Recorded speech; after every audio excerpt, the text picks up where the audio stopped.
트럼프 전 대통령이 재집권에 성공하면서 국내 산업 경제에 미칠 영향도 상당히 클 것으로 보이는데요.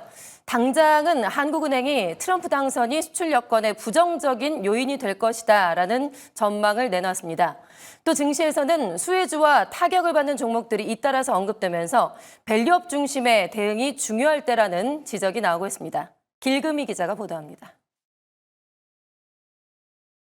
미국 대통령의 공화당 후보인 도널드 트럼프가 당선되면서 한국은행은 국내 수출 시장에 미칠 타격이 불가피하다고 전망했습니다.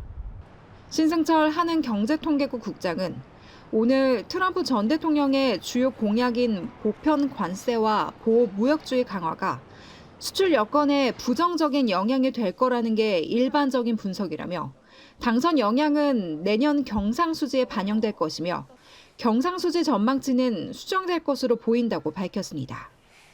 관계 기관들도 앞서 트럼프 재집권 시 양국 간 방산 협력이 후퇴하고 우크라이나에 대한 지원 중단이 이뤄져 국내 방산 수출이 둔화할 것이란 전망을 내놓은 바 있습니다.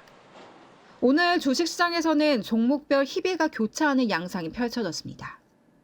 화석연료 중심의 전통 에너지 산업 확대를 언급한 트럼프 당선에 국내 에너지와 화학, 정유 종목들의 호조가 전망된 상황 속 방위비 증액 부담 위험이 커지며 조선 관련 주식도 상승세를 보이고 있습니다. 반면 동맹국들과의 연대보다 이른바 자국 우선주의를 강조한 트럼프 체제에 반도체와 자동차 산업은 연일 불안정한 흐름을 보이고 있습니다. 반도체 지원법에 대한 트럼프 정부의 비판적 기조에 법안 수정 가능성이 커지고 있기 때문입니다.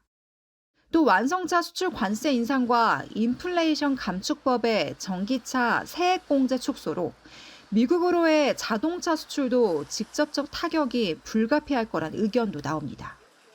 전문가들은 대출 규제에 민간 자금이 말라가는 가운데 외국인마저 이탈하면 코스피는 하향세에 접어들 가능성이 높다면서 이 업종별 차별화 전략이 필요하다고 조언합니다.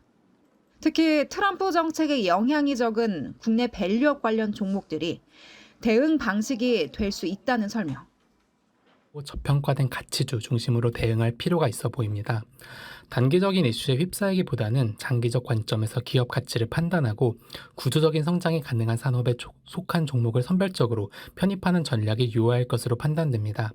특히 정책 수혜가 기대되는 제약바이오, 조선, 건설, 기계 등 업종 내 양질의 기업들을 눈여겨볼 만합니다.